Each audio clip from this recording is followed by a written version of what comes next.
Fala meus amigos e amigas flamenguistas, estamos aqui novamente para trazer mais um vídeo no canal com as últimas informações do Mengão. Se inscreve no canal, deixa seu like e deixa seu comentário, beleza? Vamos pro vídeo. O Flamengo, hein? Como será que ele chega para essa estreia também na Conmebol Libertadores? A gente volta pro Rio de Janeiro com o Pedro Henrique Torre, que traz as atualizações. Todo mundo, Flamengo 100% para esse jogo, Pedro? Tudo bem, Mari? Beijo aí pra você, abraço pro Bruno. 100% não dá pra dizer, né? Porque quando o Flamengo esteve 100% nessa temporada? Olha, acho que talvez na Supercopa, não dá nem pra lembrar direito agora, mas difícil. Sempre tem um desfalque ou outro, dessa vez vão ser 5 na estreia da Libertadores. Isso porque eu não tô contando nem Pedro nem Vinha, porque ainda não voltaram esse ano, então seria injusto, né? Então são 3 desfalques por lesão não, por questões musculares, 2 por lesão ali, o Arrascaeta e também o Danilo. O Danilo já fora há bastante tempo, o Arrascaeta na data FIFA teve essa lesão com o Uruguai. Já o Gerson, um problema muscular, assim, sente incômodo na coxa e tal, mas não foi diagnosticado uma lesão propriamente, mas já ficou fora de 2 jogos seguidos, Seleção e Flamengo, ficar fora de mais um, vai ser o terceiro. E fadiga muscular, desgaste de Wesley, lateral direito, e também do Plata, atacante, depois que disputaram a data FIFA por Seleção Brasileira e Equador, Seleção Equatoriana, respectivamente.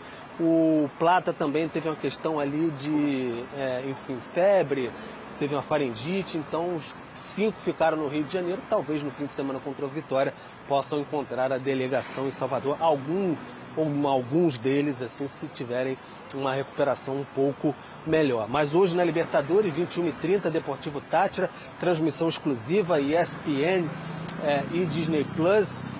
Difícil, é sempre difícil, porque o Flamengo não venceu as suas 2 últimas estreias em Libertadores, em 23 e 24, não vence há 9 jogos fora de casa na Libertadores, 5 derrotas e 4 empates.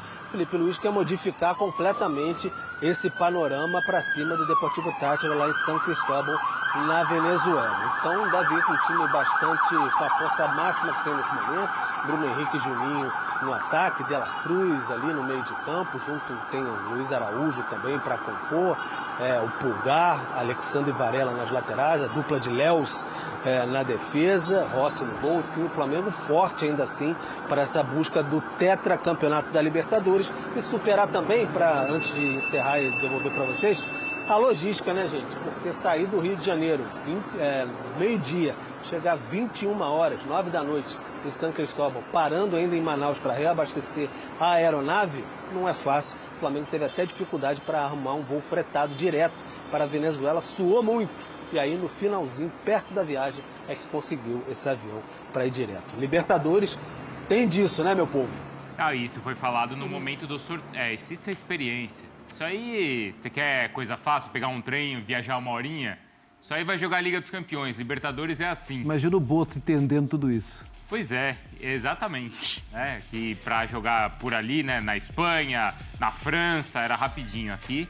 Bom, mas é o seguinte, o Pedro estava falando das últimas estreias que não foram positivas e foram até onde o Flamengo precisou corrigir rotas, né, em trabalhos, porque passou até sufoco em Libertadores. Agora tem um trabalho que está estabilizado para essa estreia que não vai ser fácil, Jailson. Dessa vez está estabilizado, acho que 2023 foi o Vitor Pereira, que, se eu não estou enganado, que estreou com derrota e foi demitido logo depois. Foi contra o Alcas, se eu não estou enganado. O Alcas. Mas eu acho que foi isso, que era a equipe que estreava na Libertadores até. Enfim, mas ali culminou, né, o primeiro trimestre ali do Vitor Pereira e acabou sendo demitido. Mas, enfim, falando que o Felipe Luiz é um trabalho estabilizado, só que é aí que a gente estava falando, em relação aos desfalques, né? São muitos desfalques e hoje você perde o Wesley, que está sendo a principal válvula de escape do time do Flamengo, ainda mais sem o Gerson também, que também, junto com o Wesley, era o lado direito, o lado muito forte da equipe. Enfim, pegando como gancho o jogo contra o Internacional, o Flamengo criou diversas oportunidades, mas não conseguiu vencer o jogo em casa. Contra, para mim, que vai ser um adversário direto na briga ali pelo Campeonato Brasileiro, eu senti falta de um meio-campo com um cara mais pensador, né? Que é o Arrascaeta. O Flamengo não tem outro cara assim. Tem um garoto, que é o Matheus Gonçalves, que é agudo assim com a bola no pé, mas diferente dos outros pontas que o Filipe Luís transformou hora em meia, hora em atacante, não tem outro cara com essa característica de pensar um pouco mais o jogo e tirar aquela velocidade da partida. Hoje, novamente, basicamente vai ser ali um 4-4-2 ou um 4-2-4 em determinado momento, por conta do Luiz Araújo, do Michael, do Juninho e do Bruno Henrique. Então, ao meu ver, vai criar oportunidade sim, mas vai faltar novamente o cara que mais pensador no meio campo. Mas você sabe, Jailson, que assim, também pensando nisso, buscando tentar lembrar como jogou na Major League Soccer o Luiz Araújo. Sim. Várias vezes ele caía por dentro também, né? Ele fez isso bem, com o Tite até. Exato. Ele é um jogador que você, assim, a tendência natural, até por lembrar dele no São Paulo, é botar pelos lados, né? Mas numa emergência, ele é um cara que pode cair eventualmente por dentro. O que me preocupa é a quantidade de desfalques quando as competições importantes realmente começam. Porque agora começou o Brasileiro, agora começa a Libertadores. A crise de lesões, normalmente ela se dá lá para setembro, por aí. Ela veio muito cedo. Pode ser até bom. E olha que rodou, né? Rodou o elenco ainda. Sim, preparou para isso. Preparou para isso. Mesmo assim, não conseguiu escapar. E algumas nessa conta, né? De um Gerson de seleção, o próprio Arrascaeta, que já tem sido mais difícil, mas também que sente ali no jogo do Uruguai. E aí, obviamente, Pedro não nem entra nessa conversa, mas volta de novo para outras circunstâncias, ele já está entrando na conversa do lado positivo, né? De daqui a tá pouco voltando, ele né? tá Fazendo a contagem regressiva. Hoje é um jogo para acelerar ou um jogo para cadenciar? Não, eu acho que, sim, por mais que tenha dificuldade o Flamengo para a gente imaginar que o 11 ideal, tal, o Flamengo, eu acho que tem que chegar e jogar. Tá. Chegar e dar as cartas. Agora, isso que o Pedro falou, o jogador é ser humano, né? Ficou 9 horas viajando. Tem um cansaço. E não é que ele é ser humano, os jogadores são atletas. Fica 9 horas sem atividade, assim, pode ter alguma dificuldade do meio para o fim do jogo. Logística não é fácil. O adversário é o Deportivo Táchira. O Antônio Chamorro chega aqui no Sport Center para contar mais, então, desse adversário rubro-negro na estreia na Libertadores. Imagine ser neto do fundador de um clube de futebol. Depois jogar por este time e hoje comandá-lo à beira do campo. Esta é a história de Edgar Pérez Greco, técnico do Deportivo Táchira, rival do Flamengo na estreia da Conmebol Libertadores. O avô Gaetano Greco foi um dos fundadores do maior campeão do futebol venezuelano, lá em 1974. Desde niño siempre escuché el Deportivo Táchira en mi casa.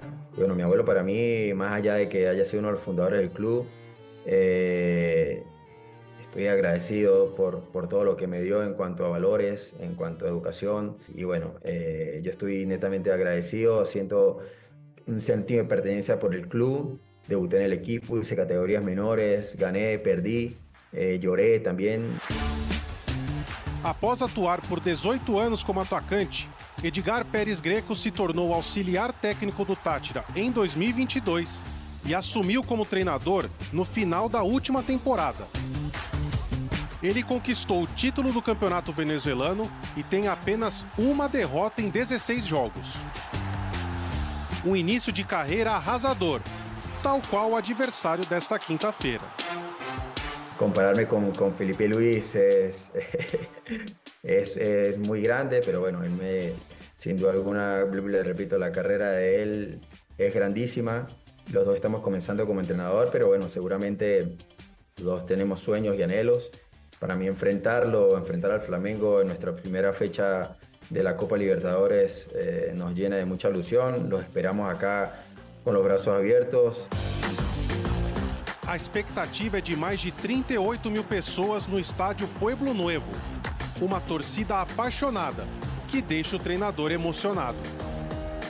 Lo que se vive aquí en San Cristóbal no se vive en Venezuela, incluso puedo decir que no se vive en muchas partes de Sudamérica. Nos llena de responsabilidad, pero hay que disfrutarlo al máximo porque la Copa Libertadores es algo único para el club, para nuestra gente, para la historia y esperemos estar a la altura. A história